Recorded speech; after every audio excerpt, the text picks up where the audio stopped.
हरिओम, जय जिनेन्द्र। जो कल टॉपिक छोड़ा था उसी टॉपिक पे हम आगे बढ़ेंगे। हमने जो टॉपिक लिया हुआ है वो है मिथ्यात्व और सम्यक दर्शन। मिथ्यात्व किसे कहते हैं, सम्यक दर्शन किसे कहते हैं, उसके ऊपर बहुत सी चर्चा हो चुकी है।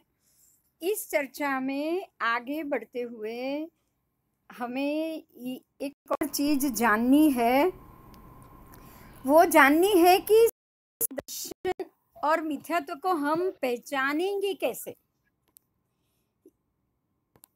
ये एक बहुत बड़ी बात है कि इसको पहचानना कैसे है। सम्यक दर्शन और मिथ्यात्व, इन दोनों को हमें समझना पड़ेगा।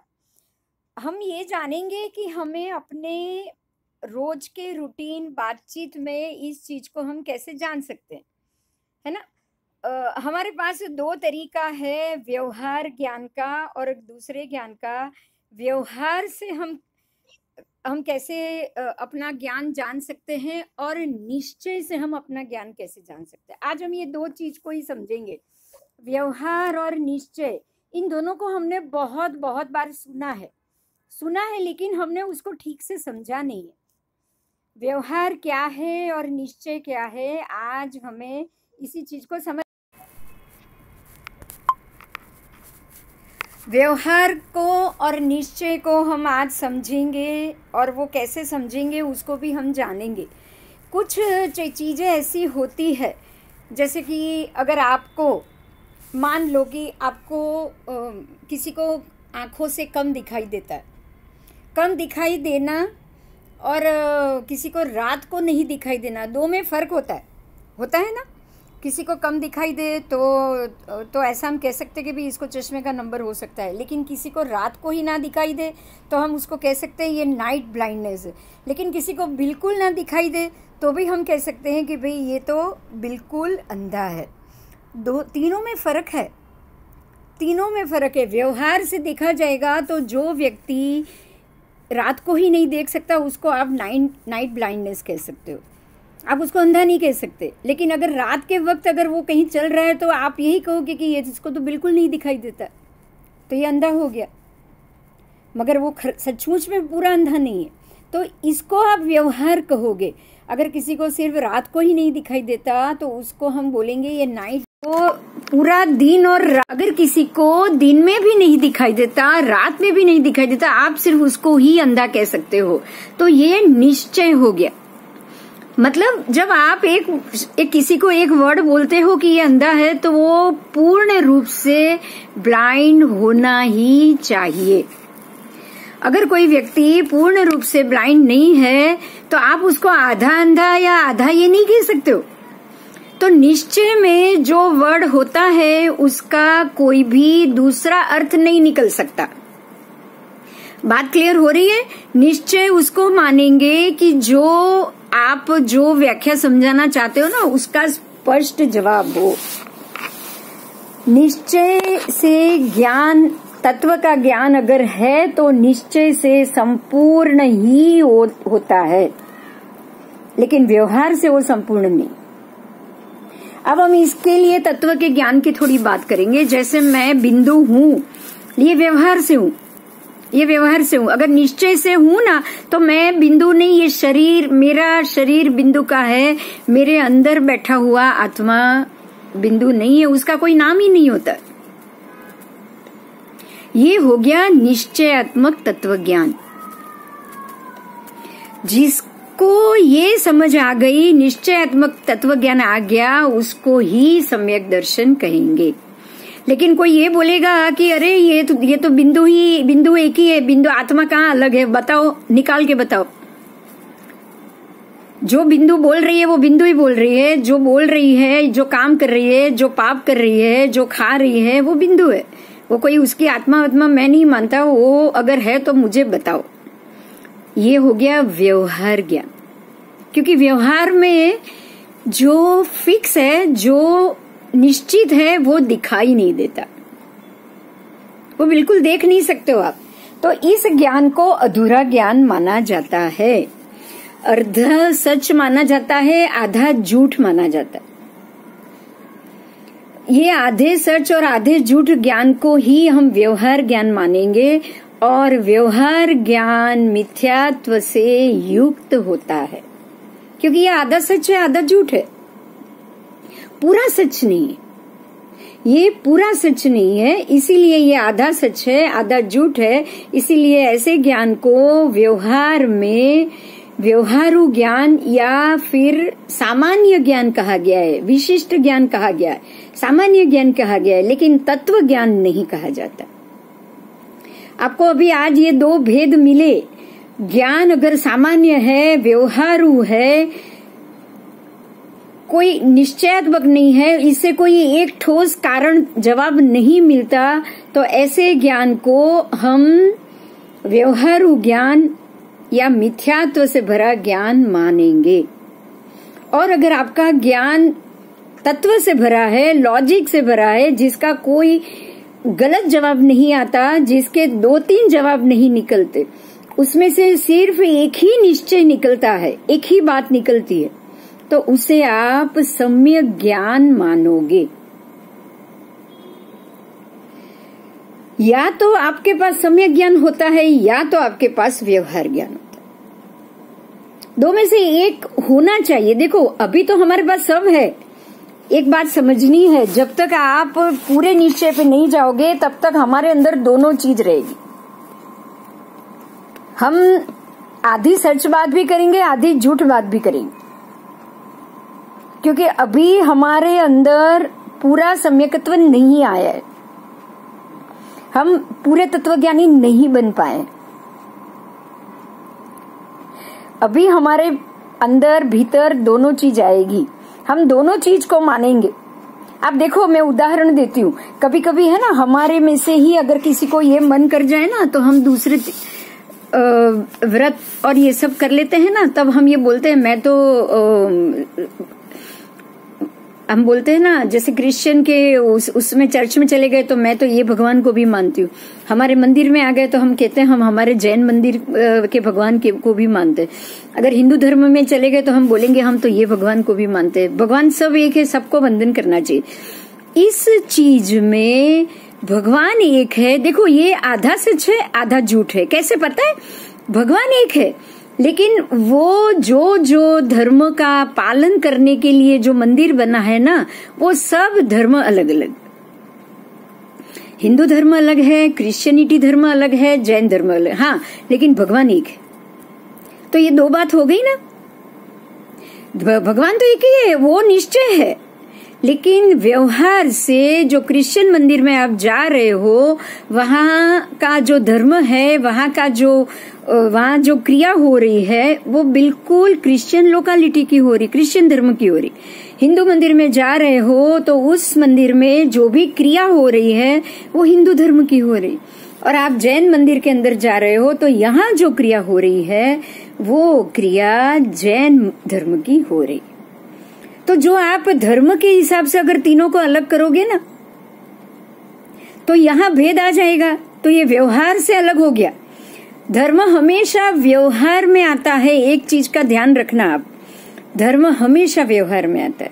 निश्चय में तो भगवान है और एक ही, ऐसी परम शक्ति है जो एक ही। आपने धर्म अलग अलग कर लिया, अलग बात। आप भगवान को एक मानो, लेकिन धर्म को, सभी धर्म के अंदर पदार्पण करने हमें नहीं जाना है। इस चीज का हम ध्यान रखेंगे बस। क्योंकि अगर ऐसा नहीं हुआ ना, तो सम्यक दर्शन जो चीज है ना, वो टिक के नहीं रह पाएगा। आप भगवान को मानो, सब भगवान को मानो, उसमें कोई दिक्कत नहीं। आप सभी भगवान को एक शक्तिमान, एक परमात्मा स्वरूप अवश्य जान सकते हो। इस चीज को सम्यक दृष्टि और मिथ्यात्व के तराजू में तोलना है। मतलब जो व्यवहार दृष्टि है, जो व्यवहार ज्ञान है, वो हमारा मिश्रित ज्ञान हो गया, और जो तत्व दृष्टि है, तत्व का ज्ञान है, वो सम्यक ज्ञान हो गया। अब हम यहाँ पे बहुत प्रॉब्लम हो रहा है हम लोगों को प्रॉब्लम कहाँ हो रहा है, हमको ये समझना है कि जब कभी भी हम बहुत तीव्र तत्व ज्ञान में आ जाते हैं ना, कि नहीं वैराग्य भाव आ जाता है कि भाई आत्मा ही सब कुछ है, शरीर को हमें निग्लेक्ट करना है, शरीर का हमें ध्यान नहीं रखना है, शरीर के पीछे हमें नहीं भागना है, ऐसा जब वैराग्य भाव आ जाता है ना हमारे अंदर, जिस वक्त ये वैराग्य भाव आ गया ना, तब आप सम्यक दर्शन में हो। लेकिन जब ये वैराग्य भाव चला गया, कहीं बीमार हुए तो शरीर की चिंता हो गई, रात को आज भूखे नहीं रह सकते, मैं खुद भूखी नहीं रह सकती, जब रात को खाना खाती हूँ तब मैं व्यवहार में आ गई, क्योंकि अब मेरा ध्यान मेरे शरीर के ऊपर चला गया। तो जब जिस क्रिया में हम रहेंगे उस क्रिया के हिसाब से आप मिथ्यात्व में होंगे या सम्यकत्व में होंगे, है ना। अब हमें समझने की बात यहाँ पे ये है कि बार बार सम्यकत्व मिथ्यात्व आता है, तो हमारा सम्यकत्व किस प्रकार का है। जैसे 5 प्रकार का मिथ्यात्व जाना था ना, उसी प्रकार से 5 प्रकार का सम्यकत्व भी होता है। सम्यक दर्शन भी 5 स्टेप है, first year, second year, third year, fourth year, fifth year. अगर फाइनल में चला गया ना हमारा सम्यक दर्शन, तो वापस हम मिथ्यात्व में नहीं जाएंगे।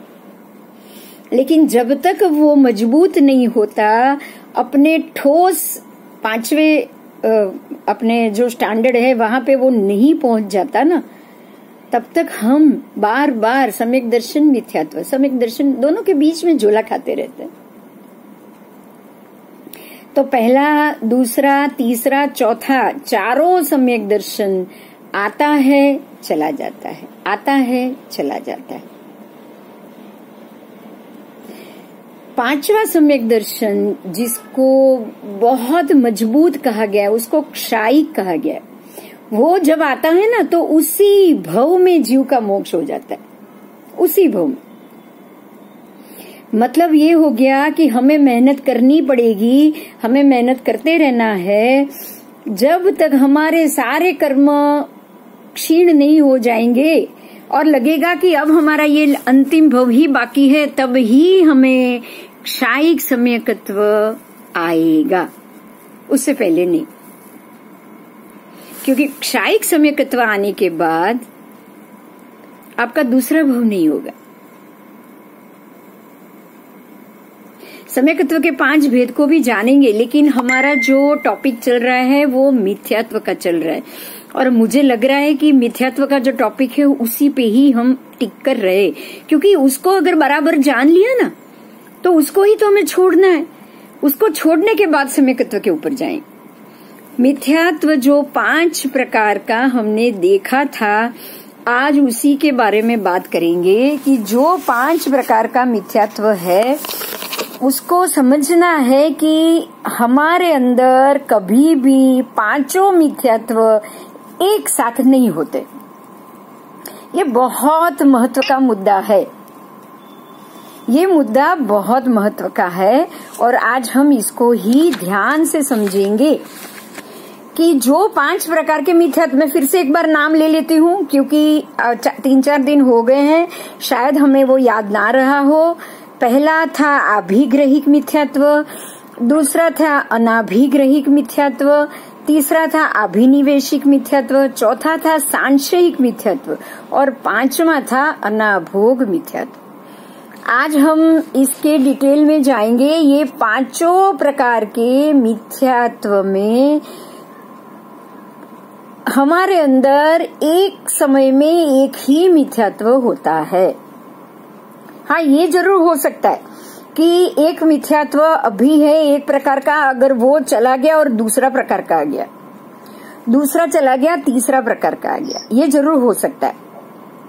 लेकिन सभी मिथ्यात्व, एक से ज्यादा मिथ्यात्व एक समय में कभी नहीं होता, कभी नहीं होता। इस चीज को हमें खास ध्यान रखना है। अब हम आगे जाएंगे, इसी में आगे जाएंगे, क्योंकि सब जीव के अंदर ये 5 मिथ्यात्व नहीं आते। अगर हमारे अंदर आए भी ना तो ये 5 नहीं आएंगे। इसीलिए ये मिथ्यात्व को भी हमें बहुत अच्छे से समझ लेना है। अब अगर हम इसमें ये जानेंगे कि उसमें जो हमने अनाभोग मिथ्यात्व बोला था ना, अनाभोग मिथ्यात्व जो 5वें नंबर का था लास्ट, वो अगर जाता है ना तो पहला मिथ्यात्व, 5वां मिथ्यात्व अगर जाता है तो पहला मिथ्यात्व वापस आ सकता है। ठीक है, और अगर 5वां जाता है तो पहला वापस आ सकता है, पहला जाता है तो दूसरा वापस आ सकता है। दूसरे का नाम था अनाभिग्रहिक, आपको शायद शब्द याद नहीं रहेंगे, लेकिन जो महत्व के 2 मिथ्यात्व है उसके ऊपर मैं जरूर आपसे चर्चा करना चाहूंगी। ये 2 मिथ्यात्व है। और अनभिग्रहिक जाने के बाद सांशयिक मिथ्यात्व बहुत कम मात्रा में होता है। मात्र थोड़ा सा भी संशय बाकी हो तो आपको समझना है कि आपके अंदर थोड़ा सा भी मिथ्यात्व मौजूद है। तो सांशयिक मिथ्यात्व बहुत छोटा प्रकार का है, उसको जाने में देर नहीं लगेगी। अब हम क्या करेंगे पता है, ये 5 प्रकार के मिथ्यात्व को डिटेल से जानेंगे। डिटेल से कहाँ से क्रैक हुआ है वो भी लिख दीजिए, मैं वापस बता दूंगी। वॉइस कहाँ से क्रैक हुआ है वो भी लिख दो, तो मैं वापस वहां से फिर से जाऊंगी। ठीक है, अब हमें ये जानना है कि मिथ्यात्व किसके अंदर, कौन सा मिथ्यात्व सबसे ज्यादा भार पूर्वक रहता है, जो कभी जाता ही नहीं। आपको पता है जीव को 3 प्रकार की श्रेणी दी गई है, एक भव्य श्रेणी, एक दुर्भवी श्रेणी और एक है अभवी श्रेणी। अभव्य की भी श्रेणी है, दुर्भवी की भी श्रेणी है और भव्य की भी श्रेणी है। और उसमें दुर्भवी में 2 प्रकार के हैं, एक जाति भव्य, एक दुर्भव्य। हम सभी को डिटेल से समझेंगे। मैं समझ रही हूँ कि आप लोगों को ये शब्द फैमिलियर नहीं है, इसलिए आप ये सोचोगे कि ये शब्द को समझना मुश्किल है, लेकिन ठीक है, कोई बात नहीं। ये सभी शब्दों को हम धीरे धीरे समझ ही जाएंगे। अब हम ये बोलेंगे कि जाति भव्य में एक एक शब्द लूंगी कि जाति भव्य क्या होता है। जाति भव्य ऐसे प्रकार के जीव हैं, जाति भव्य ऐसे प्रकार के जीव है जो कभी भी उस जाति से बाहर निकलेंगे ही नहीं। शायद आपको नहीं पता होगा, लेकिन मेरी एक बात ध्यान से सुनना। जैसे कि एकेंद्रिय पानी है ना, वो एकेंद्रिय जीव है। पानी अपकाय एकेंद्रिय जीव है। और पानी में कभी कभी ऐसे भी जीव होंगे जो आगे मनुष्य भी बन सकते हैं, लेकिन कुछ जीव उसमें जाति भव्य के होते हैं।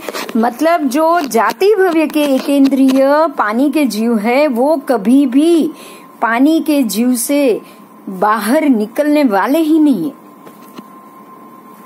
ये जानने के बाद बहुत सरप्राइज होगा। आपको ये सोचना होगा कि पानी में हर एक में, पानी नहीं मनुष्य में भी ऐसे, हर एक जाति में ऐसे भी जीव है जो वो जाति को छोड़ के कभी भी दूसरी जाति में जाने वाले नहीं है। और उनका तो ये जीवों का तो कभी मोक्ष होने वाला ही नहीं है।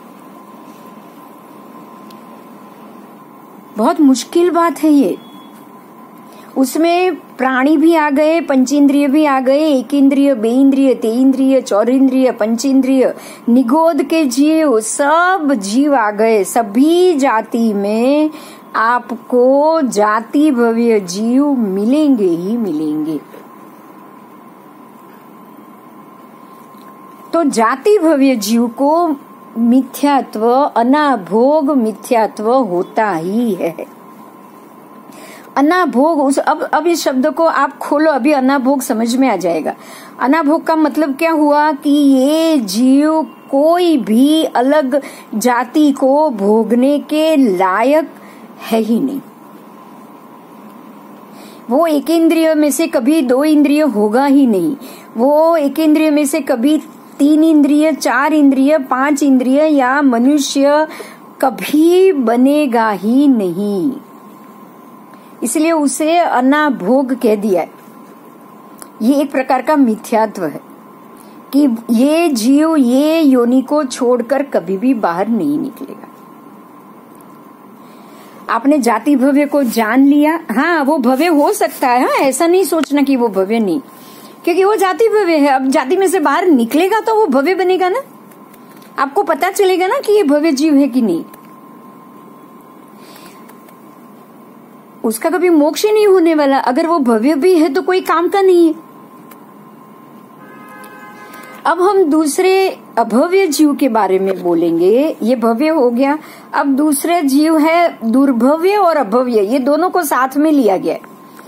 दुर्भवी या अभवी, या तो वो दुर्भवी हो सकता है या तो वो भवी हो सकता है। ऐसे ही या वो अभवी हो सकता है या तो वो भवी हो सकता है। तो दुर्भवी और अभव्य जीव में एक तो अनाभोग मिथ्यात्व तो है ही, अनाभोग तो है ही, लेकिन एक दूसरा अभिग्रहिक मिथ्यात्व भी होता है। अनाभोग इसीलिए कि जो योनि में से उसको भोग, उसको अलग अलग योनि का जो भोग करना है वो तो वो कर ही नहीं पाएगा। लेकिन अभिग्रहिक इसीलिए कि वो अपनी अतार्किक दृष्टि, अतत्व दृष्टि पर इतने हद से ज्यादा कॉन्फिडेंट है, इतने हद से ज्यादा उसने अभिग्रह करके रखा है मिथ्यात्व के ऊपर कि उसको सम्यक दर्शन कभी होगा ही नहीं। वो कभी भी जीव को उसको अलग से मानेगा ही नहीं। मतलब ये कि देखो दुर्भवी और अभवी जीव कभी भी मोक्ष मार्ग है वो सोचेगा भी नहीं। आत्मा और शरीर अलग है उसको कभी मानेगा ही नहीं। भगवान है उसको वो मानेगा ही नहीं। वो यही बोलेगा सामने लाओ मैं फिर मानूंगा। जीव का कभी मोक्ष हो सकता है वो कभी सोचेगा ही नहीं। इसके लिए आपको एग्जाम्पल है, मैं आपको खाली याद दिलाती हूँ, मम्मण सेठ का एग्जाम्पल बहुत बार आपने सुना होगा, और एक कपिला दासी का एग्जाम्पल, जिसको श्रेणीक राजा ने ये दोनों को काम सौंपा। कपिला दासी को बोला कि तुझे दान देना है, तो वो दान राजा के कहने से दान तो देने लगी, लेकिन जो भी आता है ना दान लेने उसको वो बोलती है कि ये मैं नहीं दे रही हूँ, ये चम्मच दे रहा है, अगर मेरा बस चले ना तो मैं तुझे 1 पैसा ना दूं। उसके अंदर किसी भी जीव के लिए कोई भी दानशील तब भाव, 4 में से कोई भी भाव कभी आएगा ही नहीं।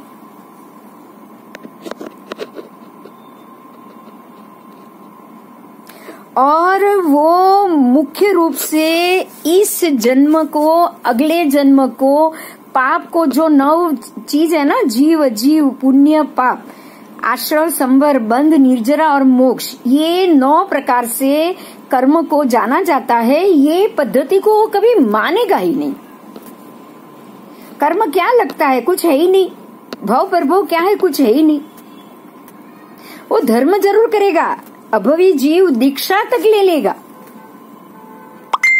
संयम का पालन भी करेगा, वो संयम का पालन भी कर लेगा, लेकिन संयम पालन में भी उसको एक ही भाव होगा कि मैं अगर ये दीक्षा लूंगा तो अगले भव में मैं देव बन सकता हूँ, मुझे नरक नहीं मिलेगी। अगर ये चीज उसको पता चल जाए ना तो वो जरूर दीक्षा लेगा, क्योंकि उसको अगले भव में देवलोक का सुख चाहिए।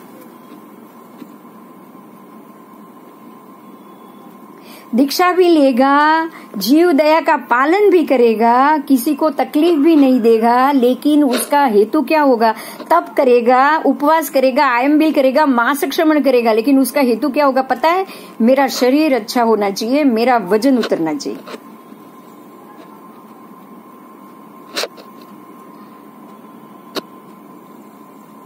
सिर्फ और सिर्फ उसको शरीर अच्छा हो, सुख मिले, अगले भव में अच्छे सुख मिले, उसके मन को कभी भी इच्छा उसके मन में से इच्छा कभी खत्म ही नहीं होगी, उसको संतोष कभी आएगा ही नहीं।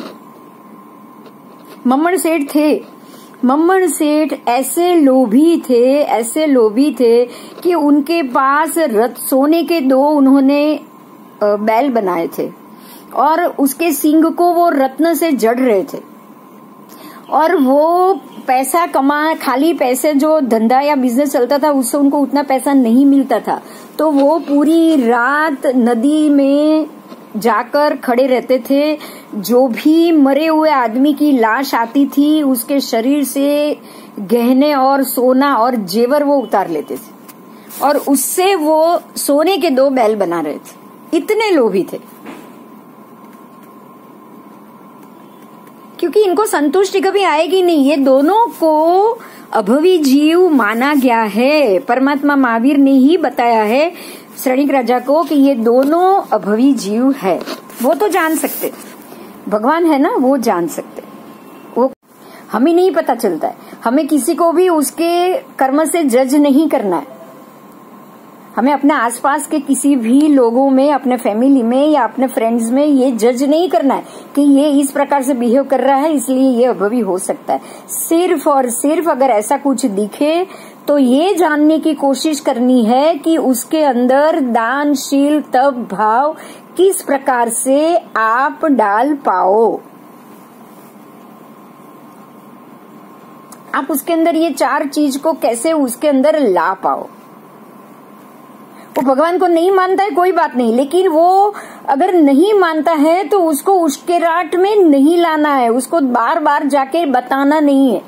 आप बार बार जाकर उसको बताओगे ना कि तू बिल्कुल नास्तिक है, तू भगवान को नहीं मानता, तू ये नहीं करता, उस पे गुस्सा करोगे ना, तो वो तो उसको तो दिमाग में ठान के बैठा है कि नहीं मानना है, तो वो तो बिल्कुल आपके गुस्से की वजह से ही बंद कर देगा। तो आपके कर्म को और बढ़ावा मिल गया, उसको नास्तिक ज्यादा बनाने के लिए जिम्मेदार हो जाओगे आप। और ये जिम्मेदारी से वो ज्यादा निष्ठुर होता जाएगा, ज्यादा धर्म से विपरीत होता जाएगा, ज्यादा दानशील तप भाव और भगवान से विरुद्ध जाना शुरू कर देगा। इसीलिए अगर हम लोग कुछ तप जब पूजा प्रार्थना मंदिर सब अगर क्रिया सब कर रहे हैं ना धार्मिक, तो कोई नहीं कर रहा है उसको बिल्कुल नहीं देखना है। इसी को ही निंदा कहा गया है। निंदामि गरिहामि अपाणम वोसिरामि। ये हम रोज बोलते हैं, चैत्यवंदन में बोलते हैं, सामायिक में बोलते हैं। इसका अर्थ हम आज समझेंगे। अगर कोई नहीं कर रहा तो उसकी निंदा नहीं करना है। और अगर मेरे मन में भी कुछ ऐसा हो गया ना, भाव आ गया ना, तो उसके लिए मैं मेरे अशुभ भाव सोचने के दुष्कृत्य को ग्रहा करती हूँ। भगवान मुझे माफ कर देना, वो आप प्रायश्चित करना है आपको। अगर आपने ऐसा सोच भी लिया तो आपको बोलना तो है ही नहीं, लेकिन सोच भी लिया ना तो भी उसकी ग्रहा करना है। ग्रहा का शब्द है कि जो मैंने बुरा सोचा है मैं उसके लिए प्रायश्चित करती हूँ, माफी मांगती हूँ। आपको ये सारे सूत्रों को याद करना है। निंदामि गरिहामि, मेरा जो भी मैंने किसी के लिए बुरा सोचा वो दुष्कृत्य हो। मिच्छामि दुक्कडम, मेरे दुष्कृत्य, मेरे मिथ्या भाव, मेरे गलत भाव का दुष्कृत्य हो, खत्म हो जाए।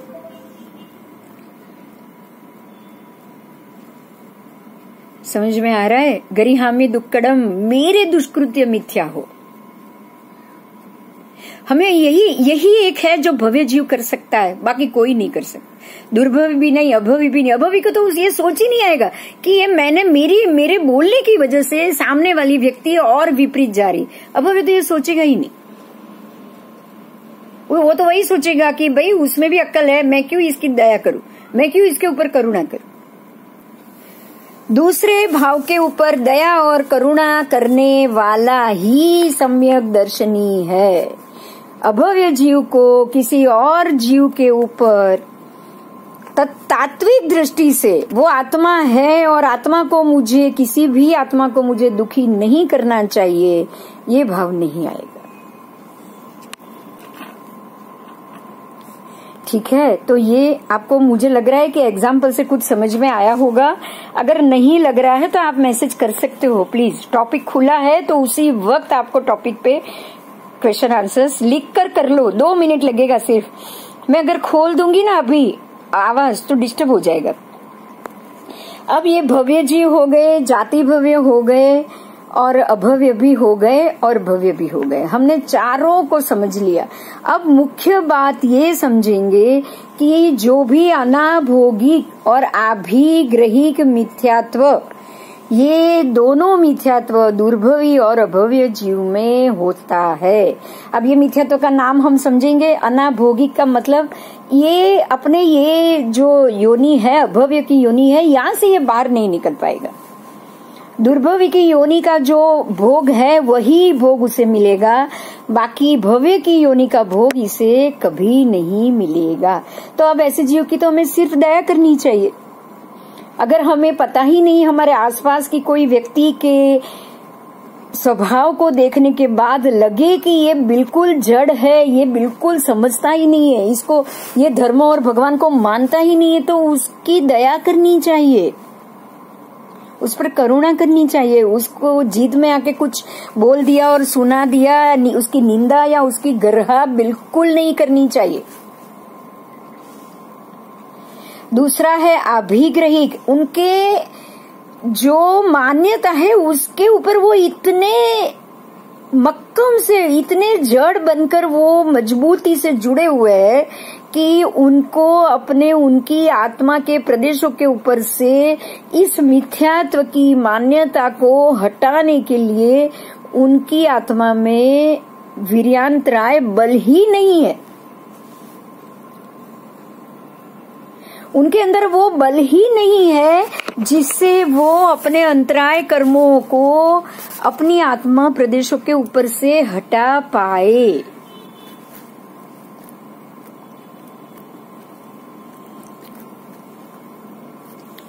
यही बड़ा नुकसान है उनका कि इसी कारण से वो ऐसे मिथ्या मान्यता से कभी बाहर नहीं आ सकते। इसीलिए इनका मिथ्यात्व अभिग्रहिक, अभिग्रह से युक्त माना गया है। तो ये अभिग्रहिक मिथ्यात्व भव्य जीव के अंदर सम्यकत्व आने के बाद नहीं होता। समझ में आ रही है बात? अब हम भव्य जीव की बात करेंगे। भव्य जीव के अंदर सम्यकत्व आ जाए ना, उसके बाद कुछ मिथ्यात्व नहीं आ सकते। कौन से नहीं आ सकते? अगर आपको एक बार भी, पहली बार भी, वो जो पहले धोरण वाला, फर्स्ट स्टैंडर्ड वाला भी अगर सम्यकत्व की स्पर्शना हो जाए ना, आकर चले जाने वाला, पहले धोरण में जो सम्यकत्व आता है ना, वो आता है, बाद में चला जाता है, मिथ्यात्व अपनी जगह वापस आ जाता है। तो वो सम्यकत्व अगर आपको आया है तो आपके अंदर दूसरा कौन सा मिथ्यात्व आया है? कोई एक मिथ्यात्व है, तभी तो आप वो मिथ्यात्व में आए और चले गए। तो भव्यों का मिथ्यात्व कैसा होता है, आज हम इसको समझेंगे कि भव्य का मिथ्यात्व कैसा होता है।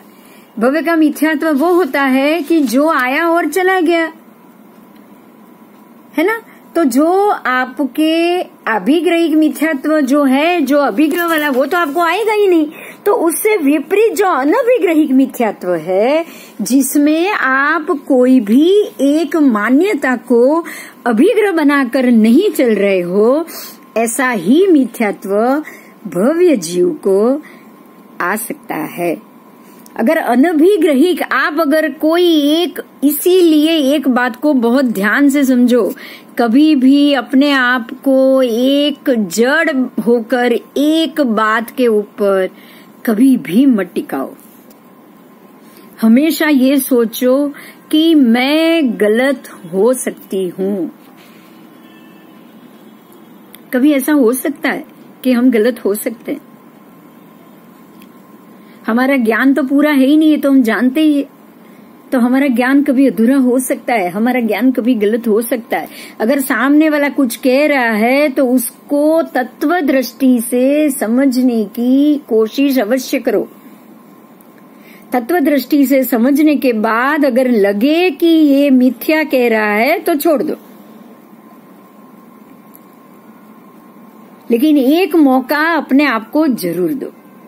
इसको ही अभिग्रहिक मिथ्यात्व का है। अभिग्रहिक मतलब ये हो गया कि भाई अनभिग्रहिक, इसको ही अनभिग्रहिक मिथ्यात्व का है। इसका मतलब ये हो गया कि आप किसी एक बात के ऊपर जड़ बनकर टिके नहीं हो, आप किसी एक अभिग्रह के ऊपर रुके हुए नहीं हो।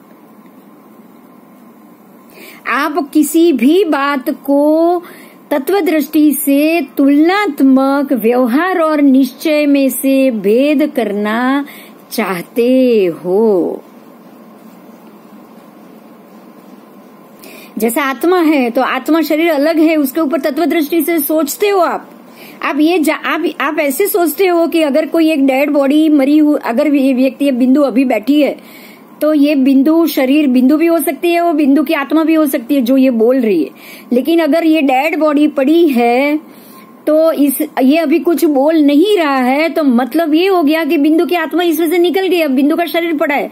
मतलब ये दो चीज अलग है, ये दो चीज अलग है। आप किसी जीवित व्यक्ति जब मर जाए ना तो तब बहुत बढ़िया तरीके से तात्विक दृष्टि से आत्मा और शरीर को अलग कर सकते हो। अगर कोई मरने की भी आवश्यकता नहीं उसके लिए, अगर कोई व्यक्ति बेहोश हो जाए, कोमा में चला जाए, तब भी आप तात्विक दृष्टि से दोनों को अलग कर सकते हो। इसी को ही भेद ज्ञान कहा है, इसी को ही भेद ज्ञान कहा है। अगर जो भेद ज्ञान कर पाया वो अनभिग्रहिक मिथ्यात्वी हो सकता है, वो सांशयिक मिथ्यात्वी भी हो सकता है। लेकिन जो भेद ज्ञान कर ही नहीं पाया वो है अभिग्रहिक और अनाभोग मिथ्यात्वी, जो अपनी जिंदगी में कभी भी लॉजिकली भेद ज्ञान कर ही नहीं पाएगा। उसके लिए भेद ज्ञान संभव ही नहीं। मुझे ऐसा लग रहा है कि आज ये दो मिथ्यात्व और जो हमने दुर्भवी अभवी वो चार किया है, हम वहां तक ही रुकेंगे, क्योंकि हो सकता है आपको इसमें कोई क्वेश्चन हो। तो ये हम अभी ध्यान शुरू करेंगे, जल्दी से ध्यान भी थोड़ा बंद करेंगे। 10 मिनट 15 मिनट आपसे सवाल जवाब का समय रखें, ठीक है? अभी ध्यान शुरू करते हैं। बाकी के जो भी मिथ्यात्व और जो भी उसकी श्रृंखला है उसको हम अगले क्लास में। अभी हम ध्यान शुरू करेंगे।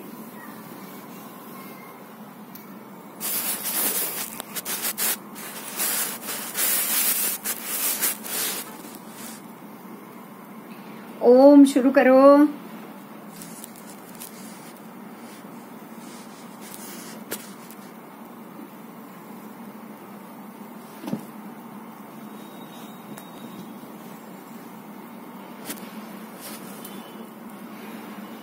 सांस भरो।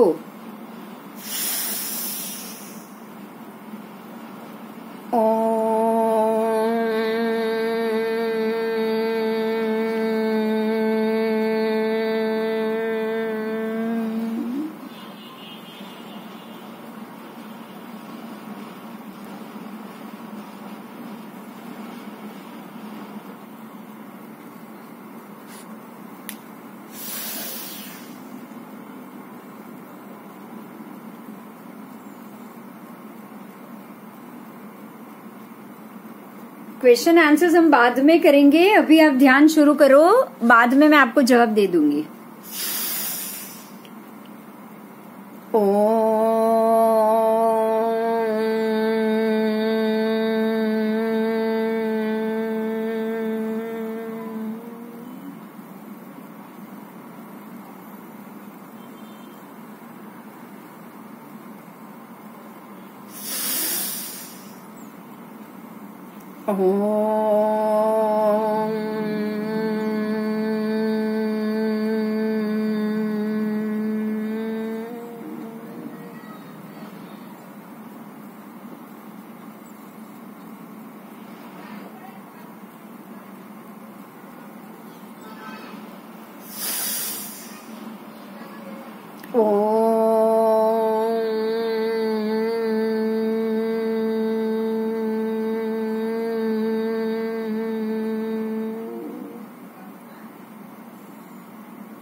शांत हो जाइए, बिल्कुल शांत।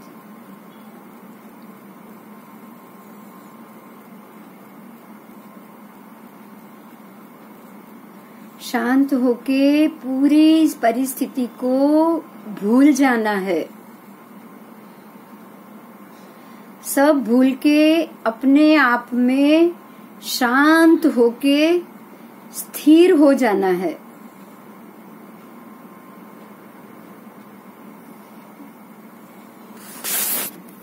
अपने आप को स्थिर कर दो।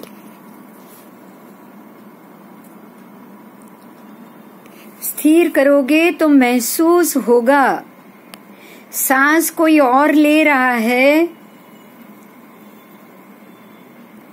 और अंदर का प्रकाश कुछ और दिख रहा है। जो भेद ज्ञान है उसे समझने की कोशिश यहीं पे होगी, ध्यानावस्था में ही होगी। जो सांसें ले रहा है, छोड़ रहा है, वो आपका शरीर है। और जो शांत हो गया है,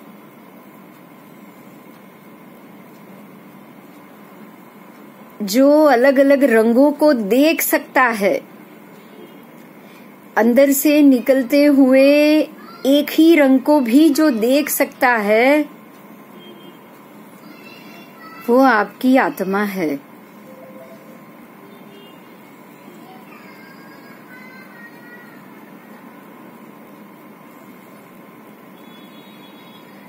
ध्यान अवस्था में भेद ज्ञान बहुत अच्छे से होता है।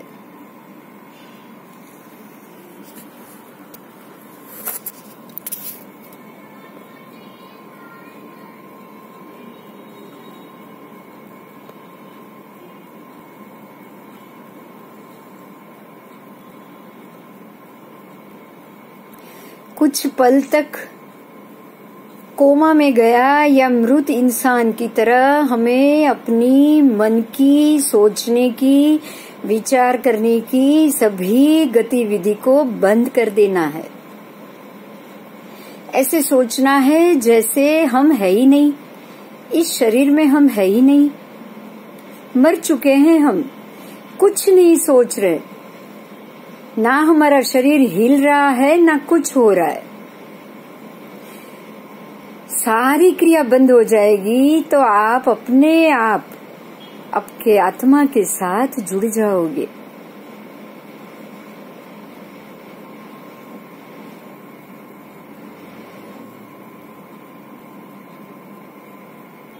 आप सारी क्रिया बंद करने के बाद भी सांस ले सकते हो। मतलब जिसने सारी क्रिया बंद कर दी वो आपकी आत्मा है, और जो सांस ले रहा है, थोड़ा बहुत सूक्ष्म रूप से हिलचाल कर रहा है, वो आपका शरीर है। यही भेद ज्ञान है, यही हमारा भेद ज्ञान है।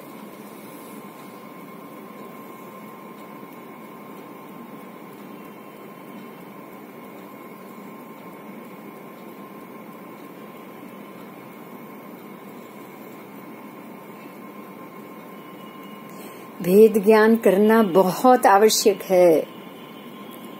अगर भेद ज्ञान नहीं तो आप निश्चयात्मक तत्व बुद्धि में कभी नहीं आ सकते। आप सम्यक दर्शनी कभी नहीं बन सकते।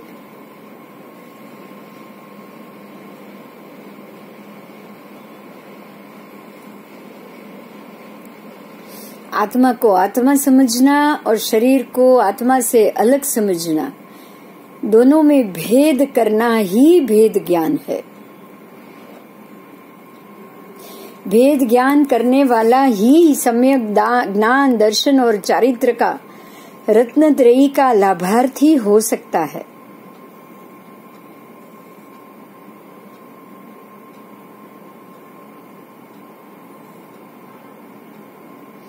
ऐसा मानने वाला ही सम्यक दर्शनी है, समकीति है। जो ऐसा नहीं मानता वो मिथ्यात्वी है। जो मानता है फिर भी भूल जाता है, मानता है फिर भी भूल जाता है, उसका कभी न कभी मोक्ष अवश्य होगा।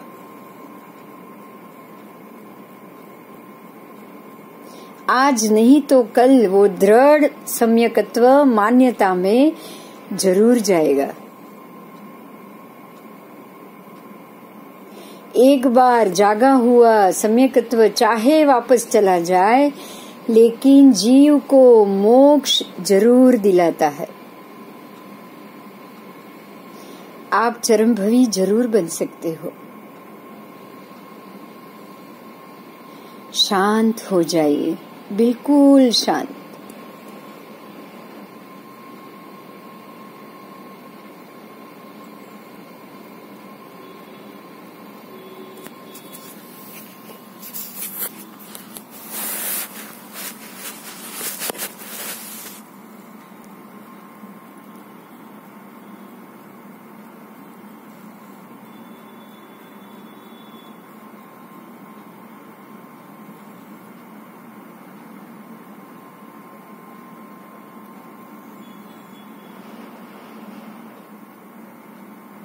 भ्रामरी प्राणायाम करेंगे।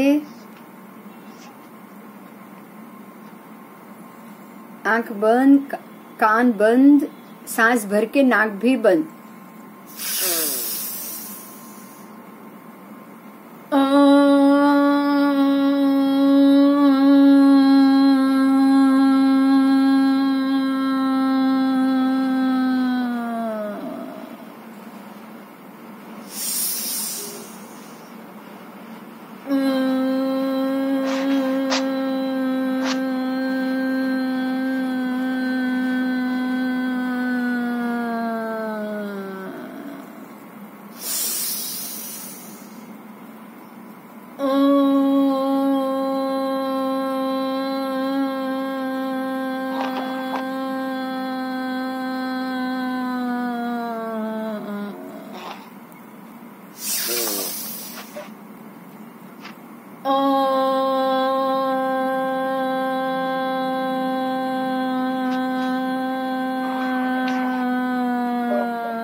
अनुलोम विलोम, सांस भरो।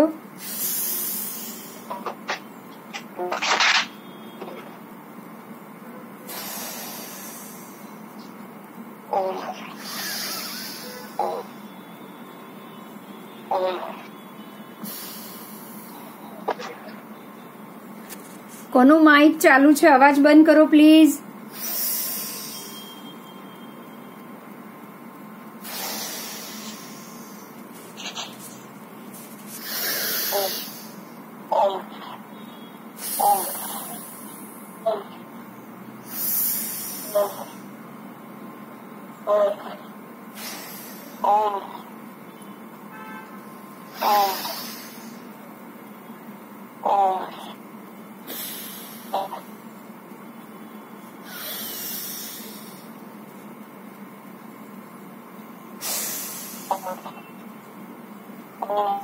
कल्पना, कल्पना माइक बंद कर।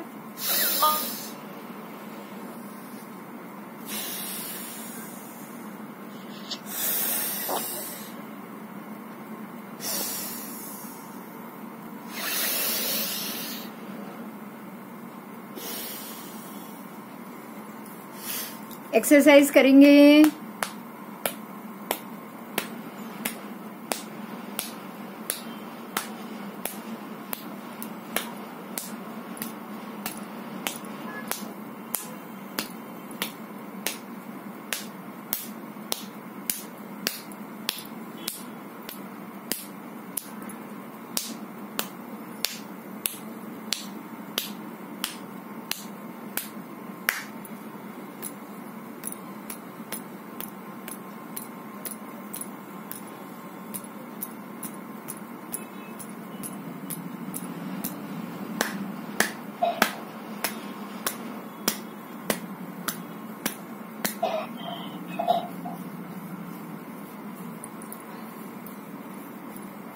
दो हाथ खींचिए, अपनी आंखों पर लगाइए, शेक कीजिए।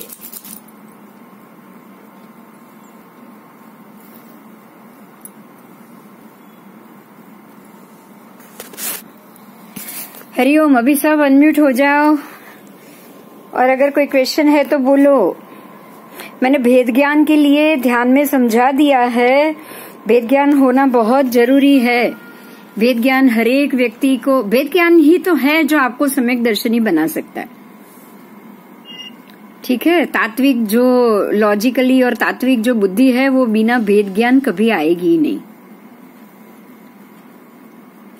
इसीलिए भेद ज्ञान होना बहुत जरूरी है। बोलो, किसी को कोई प्रश्न है? हाँ, वेलकम। कोई प्रश्न है? बोलो हिना जी, कोई प्रश्न? टीचर मैं क्वेश्चन करूँ एक? हाँ बोलो। हाँ टीचर, एक क्वेश्चन है। हाँ बोल बोल कल्पना बोल। टीचर हाँ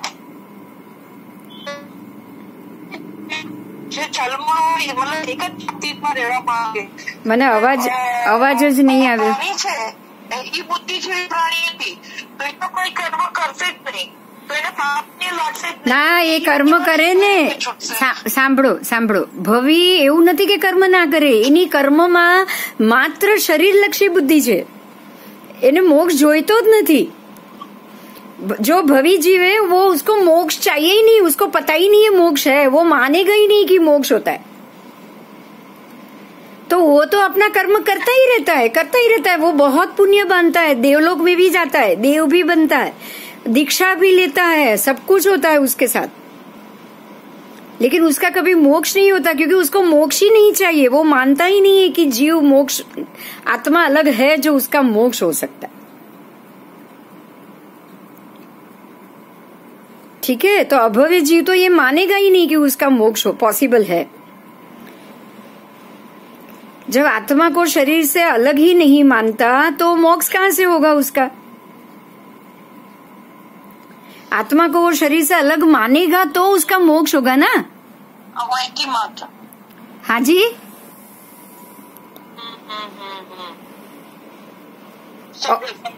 हाँ। और किसी को प्रश्न है तो बोलो।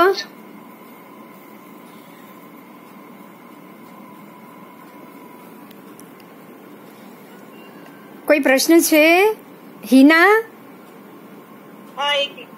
नहीं, बस I was able to understand. Explain करो ना, so I could figure out. हाँ, बस जो भेद ज्ञान है ना, भेद ज्ञान का मतलब ही भेद करना, आत्मा और शरीर का भेद करना है।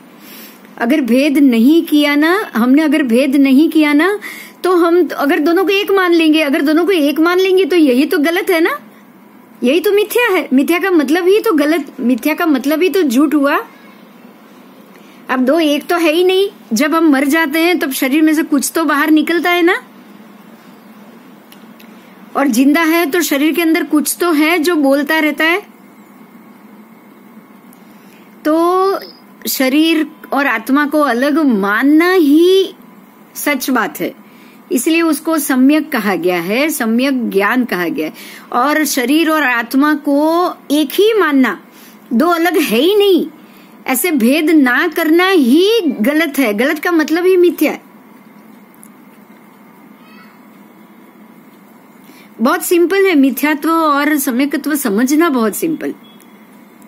जो सच नहीं है वो मानना मिथ्यात्व, और जो सच है उसको सच ही मानना, उसी को ही सच मानना। जैसे मैंने आपको बताया कि एक आदमी रात को देख नहीं सकता, उसको आप नाइट ब्लाइंड बोलोगे। एक आदमी पूरा दिन नहीं देख सकता, तो आपने उसको ब्लाइंड कह दिया, तो आधा झूठ हुआ ना, आधा सच आधा झूठ हुआ ना। उसका तात्विक शब्द क्या है? तो नाइट ब्लाइंडनेस, कि भाई ये व्यक्ति रात को ही नहीं देख सकता लेकिन दिन को तो जरूर देख सकता है। बराबर। आप ऐसा कह सकते हो कि भाई आत्मा और शरीर अभी एक है। अभी जो बोल रहा है वो बिंदु का मुंह भी बोल रहा है, बिंदु का शरीर भी बोल रहा है, बिंदु की आत्मा भी बोल रही, क्योंकि बिंदु की आत्मा उसके शरीर के अंदर बैठी है। लेकिन जब वो मर जाएगी तब आपको ये बोलना है कि ये आत्मा ये शरीर को इस जन्म में छोड़ के जाएगी ही जाएगी। तो ये हो गया सम्यक दर्शन। और सम्यक दर्शन और मिथ्यात्व समझने में बहुत इजी। अब हम ये समझेंगे कि मिथ्यात्व किसको लग सकता है, किसको नहीं लग सकता है, बस हमें उसके ऊपर ही भार देना है। अगर पांचों प्रकार के मिथ्यात्व को समझ लिया ना, तो कहाँ पे शंका करनी है, कहाँ पे शंका नहीं करनी है, वो भी समझ में आ जाएगा और बहुत इजी हो जाएगा। गलत जगह पर अगर हम शंका नहीं करेंगे ना, तो हमारा सम्यक दर्शन जो है वो टिका रहेगा।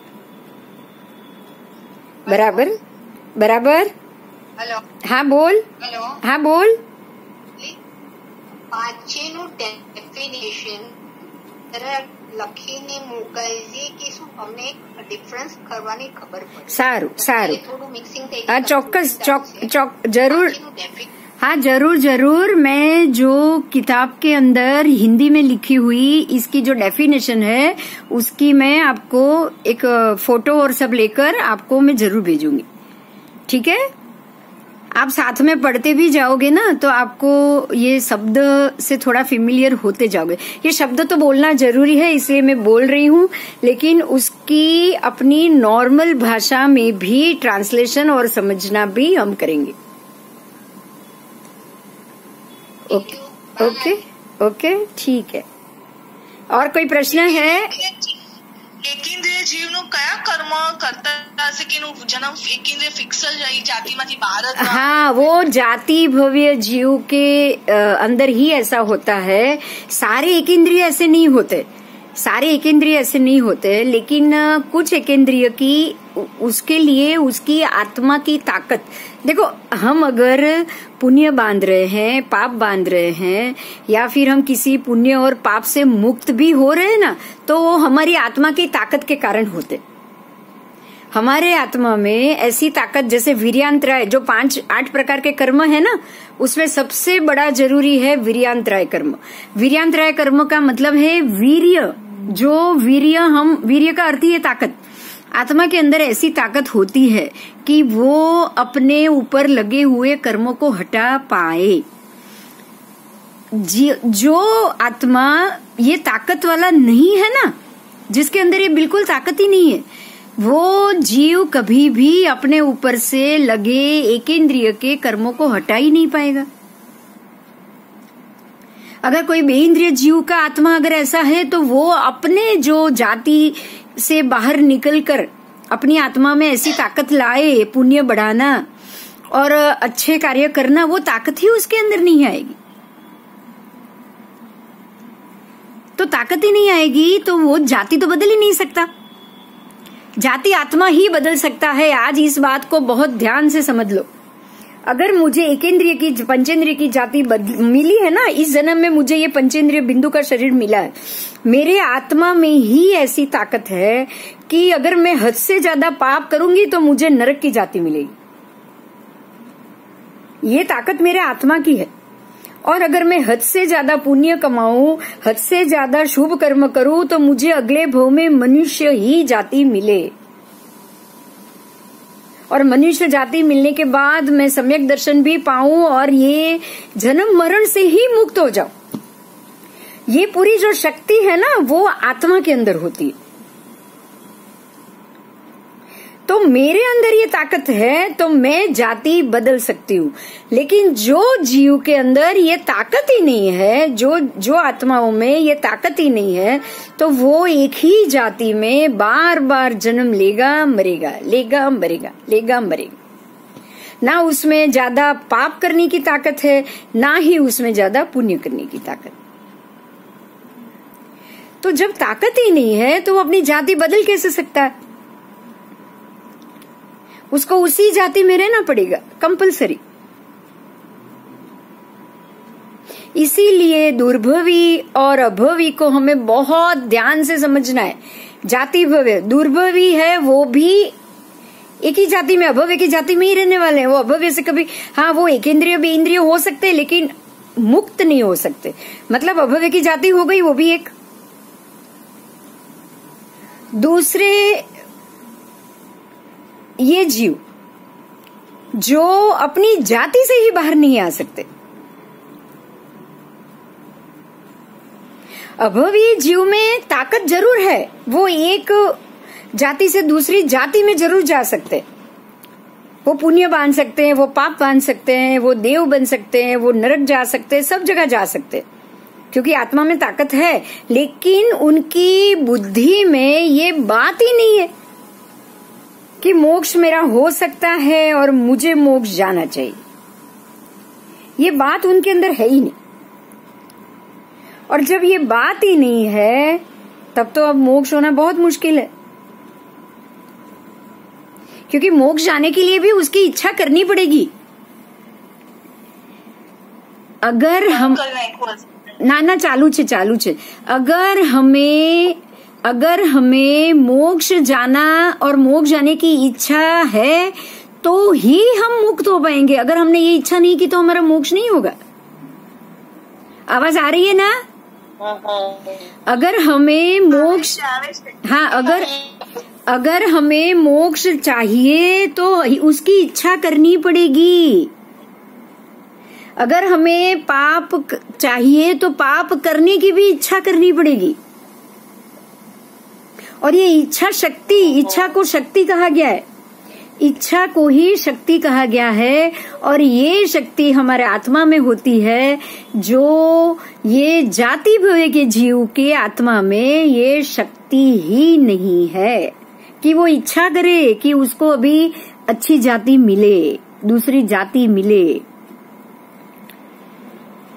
इसलिए बार बार जन्म लेते हैं, मरते रहते। पानी का जीव पानी में ही वापस जन्म लेते हैं, वापस मरण, वापस जन्म, वापस। एक इंद्रिय के जीव, वायु काय के जीव, हवा के जीव हवा में ही जन्म लेते हैं, मरते, जन्म लेते हैं, मरते। ऐसे ही निगोद के जीव निगोद में जन्म लेंगे, मरेंगे। ऐसे ही पंचेंद्रिय मनुष्य में भी ऐसा होता है, जीव जन्म लेंगे, मरेंगे। जो समूर्चिम होते हैं ना, खाने पीने में बन जाते हैं, वो 48 मिनट से ज्यादा जी नहीं सकते। वो उनको 48 मिनट में, एक खाली 2 घड़ी का सामायिक है ना, उतनी देर में तो उनको मर जाना है, ये निश्चित है। क्योंकि उनके शरीर में ताकत नहीं है। बस समझ में आ रही है मेरी बात? हमारा ये शरीर अगर 50 साल, 25 साल, 80 साल, 100 साल जिंदा रहता है ना, तो वो शरीर अपनी ताकत की वजह से जिंदा रहता है। जिसके अंदर ये शक्ति खत्म हो गई ना, वो 5 साल में भी मर सकता है, 5 दिन में भी मर सकता है, माँ के गर्भ में ही मर सकता है, अगर प्राण शक्ति खत्म हो गई तो। मेरी बात समझ में आ गई?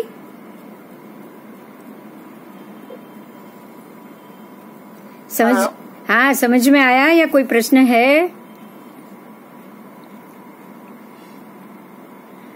प्रश्न है तो बोलो। એટલે જે ઘડી ઘડી જન્મ લે ઈ ટીચર। હા હેલો, હા આ તું બોલ્યા કર, મને સંભળાય છે, બોલ। હા, જે ઘડી ઘડી જે વારે વારે જન્મ લે ઈ વધારે સારું કે એક ઇન્દ્રિય? बारे घड़िए जन्म ले अलग अलग जाति में एज वो ही अच्छा है।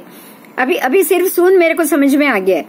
जो आत्मा शक्तिधारी है वो हर एक अलग अलग जाति में पुण्य इकट्ठा करके जाएगा, नया पुण्य कमाएगा, वो नए नए पुण्य कमा के शक्ति बढ़ाएगा और इसी शक्ति के कारण वो अपनी आत्मा का मोक्ष करा पाएगा। अगर इसके अंदर ये शक्ति नहीं है ना तो वो वापस मरण और जन्म तो कहाँ से अच्छा हुआ। आप तो वो जाति से बाहर ही नहीं आ रहे हो, तो ये तो बिल्कुल अच्छा नहीं है, ये तो बिल्कुल अच्छा नहीं है। तो ये तो आत्मा के लिए तो बार बार जन्म और मरण लेना पड़ेगा ना। तो अगर जन्म मरण लेना है तो दुख भी भोगना पड़ेगा। तो हकीकत में अच्छा क्या है? मोक्ष ही तो अच्छा है। बार बार जन्म मरण तो वैसे भी अच्छा नहीं है। हाँ बोलो, कोई पूछ रहा था प्रश्न। वो एक इंद्रिय जीव है। हाँ बोलो। मतलब એવો છે એક ઇન્દ્રિય જીવને ખબર જ નથી કે બીજી બી યોનિ हाँ बस बहुत सरस बात। एक इंद्रिय को पता ही नहीं है कि दूसरी योनि है, दो इंद्रिय की योनि है। दो इंद्रिय वाले को पता ही नहीं है कि तीन इंद्रिय की योनि। वो तो जानते ही नहीं है। उनको वही अच्छा है, वही खाया पिया खत्म हो गया, खाया पिया खत्म हो गया बस। पानी के जीव, दरिया के जीव, दरिया में ही जन्म। यही तो कारण है कि दरिया का पानी कभी कम नहीं होता। कभी आपने दरिया का पानी कम देखा? नहीं, उल्टा सैलाब आता है कभी कभी। हाँ, बढ़ जाएगा जब बारिश आएगी ना और पानी बढ़ेगा तो बढ़ जाएगा। लेकिन दरिया कभी भी सूखा इतने करोड़ों सालों में भी नहीं, तो नहीं सूखना चाहिए। इतनी धूप गिर रही है, सूखना नहीं चाहिए। बिल्कुल बिल्कुल बिल्कुल, क्योंकि वो पानी के जीव वापस पानी में ही उत्पन्न होने वाले हैं। इसीलिए ये सृष्टि का कभी भी नाश नहीं होगा। जो पृथ्वी के जीव है वो जमीन ही बनेंगे फिर से। जो पानी के जीव है वो पानी ही बनेंगे, जो हवा के जीव है वो हवा ही बनेंगे। ये जो षड द्रव्य है ना, जो 6 अग्नि का है, पृथ्वी का है, वायु का है। हम बोलते हैं ना अग्नि तत्व, पृथ्वी तत्व, वायु तत्व। आप जो बोलते हो ना ज्योतिष में भी, ये तत्व हमेशा रहते हैं, तत्व कभी खत्म नहीं होते। और आप साइंस ये भी बोलता है ना, तत्व कभी भी कन्वर्ट नहीं होते। राइट। तत्व मरते भी नहीं है, तत्व कन्वर्ट भी नहीं होते। बोलो अभी आपको ये जवाब मिल गया कि नहीं मिल गया? वायु तत्व है तो वो कुछ पानी नहीं हो सकता है ना। बस वायु काय के जीव वायु ही रहेंगे, अग्नि काय के जीव अग्नि रहेंगे। तो ये जाति भव्य जीव हो गए। तो ये तो साइंस आज प्रूव कर रहा है, इस बात को साइंस प्रूव कर रहा है। भगवान ने ये कहा कि ये अग्नि काय के जीव है, अग्नि है जीव है, पृथ्वी जीव है, अब पानी जीव है। भगवान ये कह के गए वनस्पति जीव है। और आज का साइंस ये प्रूव कर रहा है कि अग्नि कभी पानी में मिश्रित नहीं होता है, पानी कभी जल में मिश्रित नहीं होता, पानी कभी वायु में मिश्रित नहीं होता है ना। तत्व कभी भी दूसरे तत्व में डिसॉल्व नहीं होते हैं। तो ये तो साबित हो गया कि ये जाति भव्य के जीव कभी भी अपनी जाति में से बाहर नहीं आएंगे।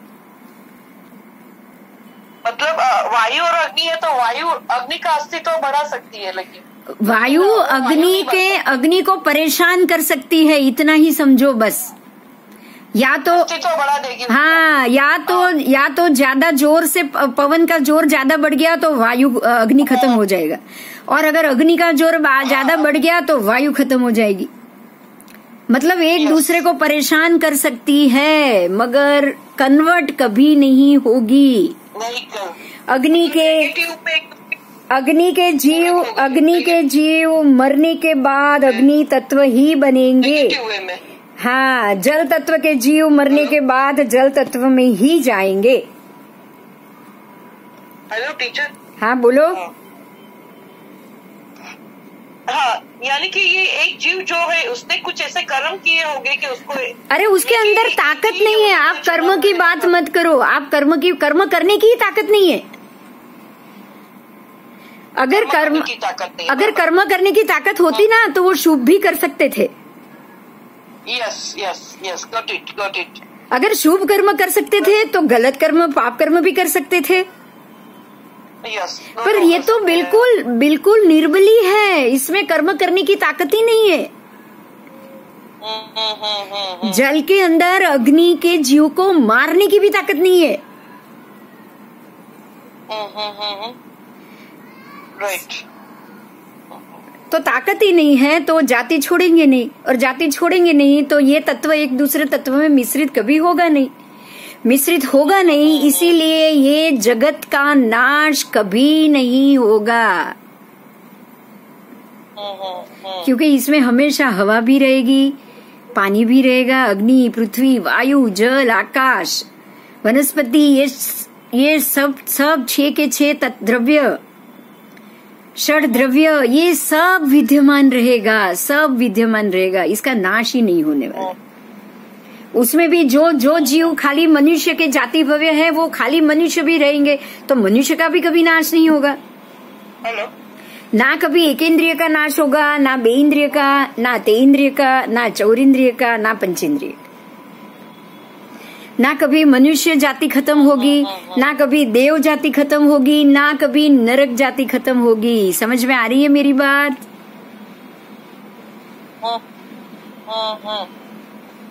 मतलब जब तक ये तत्व तो हमेशा रहेगा, यानी कि खत्म नहीं होने वाला, तो ये सब चीज तो रहनी ही। हाँ, ये सब रहना ही रहना है, ये हमेशा विद्यमान रहेगा। बस वही यहाँ से बाहर निकल सकता है, वही यहाँ से भव्य है जो अपनी जाति बदल सकता है, जो अपना कर्म बढ़ा सकता है, जो अपना पुण्य पाप बढ़ा सकता है, जो पुण्य बढ़ा सकता है। समझ में आ रही है बात? जो भेद ज्ञान कर सकता है वही मोक्ष जा सकता है। तो भव्य जीव कितने कम हुए। अब मेरे को लग रहा है आज आपको समझ में आ गया कि भव्य, अभव्य, जाति भव्य, ये तत्व, ये संसार, ये जगत क्या है। समझ में आ गया? Yes yes. अब सोचना, 2 दिन है हमारे पास, सोचना। अगर कोई प्रश्न आए तो आप मुझे फोन कर सकते हो, नहीं तो नोट डाउन करके रखना। अगले क्लास में इसकी जरूर चर्चा करेंगे। आज का लेक्चर बहुत अच्छा हुआ। सबको सुनाई भी दिया ना? हाँ, समझ। और समझ में भी आया है ना? समझ आज बहुत अच्छा लगा। समझ में भी आया है ना? हाँ। बस तो भी अटेंड करो कल्पना, रेगुलर आओ। हाँ, इससे तो ज्योतिष बहुत अच्छे से खुल जाएगा तुम्हारा।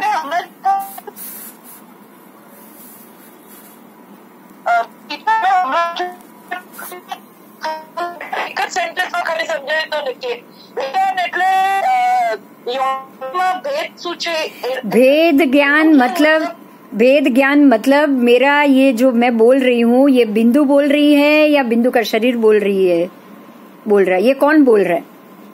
आपको तो एक ही दिख रहा है ना, दोनों? हाँ। अभी मैं बोल रही हूँ, हाँ। या तू बोल रही है, ये कल्पना बोल रही है, या मैं बोल रही हूँ, ये बिंदु बोल रही है। बोलो, शरीर भी और आत्मा दोनों एक ही दिख रही है ना? हाँ, शरीर दिख रहा है लेकिन आत्मा दिख नहीं रही है, इसीलिए आप अलग नहीं कर सकते। पर इसको आपको अलग करना पड़ेगा। हाँ। अलग कैसे समझोगे? जैसे ये बिंदु बोल रही है, अभी ये बिंदु बोल रही है, इसको अभी क्लोरोफॉर्म सूंघा दो, बोलो, बाद में बिंदु बोलेगी? नहीं बोलेगी। मतलब ये हो गया कि इसके अंदर, अभी मान लो कि मेरी आत्मा शरीर को छोड़ के निकल गई, मेरी अभी जस्ट मृत्यु हो गई। आप ऐसा 1 मिनट के लिए सोच लो। अब क्या मेरा शरीर बोलेगा? तो शरीर को कौन बुलवा रहा था? अब आप ये भेद करो कि इस शरीर को पहले कौन बुलवा रहा था? आत्मा ही बुलवा रही थी। मतलब कुछ तो था ना अंदर। हाँ, आत्मा थी। हाँ। आत्मा थी, वो बुलवा रही थी। अब आत्मा मरी क्या? अब ये भेद करो, आत्मा मरी, आत्मा तो निकल के दूसरा पैसा, बस बस बस ये भेद ज्ञान, वो आत्मा तो निकल जाएगी तो यही भेद ज्ञान है, यही भेद ज्ञान है कि शरीर बार बार जन्म मरण, जन्मता है, मरता है, खत्म होता है, लेकिन आत्मा का मृत्यु कभी नहीं होती। तो आत्मा का सिर्फ मोक्ष हो सकता है, आत्मा की मृत्यु नहीं। ये हुआ भेद ज्ञान, और इस बात के ऊपर टिके रहना है। अब टिके कैसे रहोगे? जैसे किसी ने मेरे को डांट दिया तो हमें यही समझना है, अगर बिंदु टीचर आपको कुछ डांटती है ना कि आप रेगुलर आते नहीं हो, आप सुनते नहीं हो, आप पढ़ते नहीं हो, तो आपको ये सोचना है कि ये बिंदु टीचर का शरीर बोल रहा है, बिंदु टीचर की आत्मा नहीं बोल रही है। आत्मा तो ये चाहती है कि आप बार बार आओ, इसीलिए आपको डांट रही है। अच्छे के लिए डांट रहे हैं मतलब। हाँ, तो अच्छे के लिए डांट रही है, वो आत्मा डांट रही है। और जो डांट रही है मतलब ये हो गया क्या? बिंदु टीचर डांट रही है, बिंदु टीचर की आत्मा डांट रही है? नहीं, ऐसा ही बोले जाएगा, बिंदु टीचर ने डांटा करके। हाँ, तो शरीर के मामले में आप ये बोलोगे कि ये बिंदु टीचर ने गुस्सा किया, लेकिन क्या बिंदु टीचर ने गुस्सा किया? उनकी आत्मा ने गुस्सा किया? नहीं किया। तो अब कल्पना को बिंदु टीचर पे गुस्सा आएगा? नहीं। बस बस बस, अब ये हुआ भेद ज्ञान। ठीक है, तो जब भी ऐसा मौका आए आपको यही सोचना है कि भाई ये तो कर्म है, इस जन्म का है, खत्म करो, शांत हो जाओ। मैं बार बार एक ही बात बोलती हूँ, शांत हो जाओ, शांत हो जाओ। हर एक कर्म के भुगतने के वक्त हमें शांत होना ही पड़ेगा।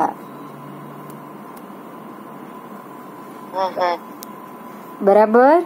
राइट। बस यस। चलो, तो अभी अगले क्लास में मिलेंगे।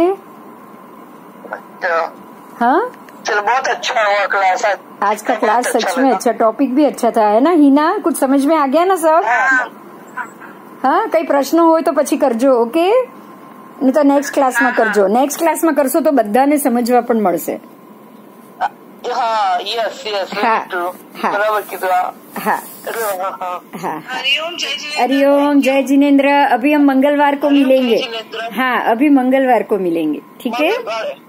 हाँ, ओके ओके, ओके। जय जिनेंद्र। हरिओम जय जिनेंद्र।